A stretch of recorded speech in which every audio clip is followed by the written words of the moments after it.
Hi guys, this is my day 33. ಬೆಳಗ್ಗೆ ಎದ್ದು chia seeds water ಕುಡಿದು ಜಿಮ್ಗೊಟ್ಟೆ. ಇವತ್ತು ನನ್ನ ವರ್ಕೌಟ್ ಬಂದು ಲೆಗ್ ವರ್ಕೌಟು. ಇದು ನನ್ನ first leg workout, 15x4 set.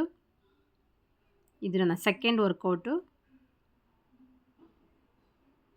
ಇದು ಥರ್ಡ್ ವರ್ಕೌಟು. ಇದು ಫೋರ್ತ್ ವರ್ಕೌಟು. ವರ್ಕೌಟ್ ಮುಗಿಸಿ 15 ಮಿನಿಟ್ಸ್ ಸೈಕ್ಲಿಂಗ್ ಮಾಡಿದೆ. ಹಾಫ್ ಆನ್ ಅವರ್ ಥ್ರೆಡ್ಮಿಲ್ ಮಾಡಿದೆ. ಜಿಮ್ ಮುಗಿಸ್ಕೊಂಡು ಮನೆಗೆ ಬಂದೆ. ಬ್ರೇಕ್ಫಾಸ್ಟ್ಗೆ ಬೂದುಕುಂಬಳಕಾಯಿ juice, 2 slice bread, egg omelette ತಿಂದೆ. ಅದಾದಮೇಲೆ 1 ಕಪ್ ಗ್ರೀನ್ ಟೀ ಮತ್ತು ಮ್ಯಾಂಗೋ ತಿಂದೆ. ಲಂಚ್ಗೆ ಟೊಮೊಟೊ ಬಾತು, ಎಗ್ ಬುರ್ಜಿ ಮತ್ತು ಸಲಾಡ್ ತಿಂದೆ. ಈವ್ನಿಂಗ್ ಸ್ನ್ಯಾಕ್ಸ್ಗೆ ಚಾಕೋಸ್ ತಿಂದೆ.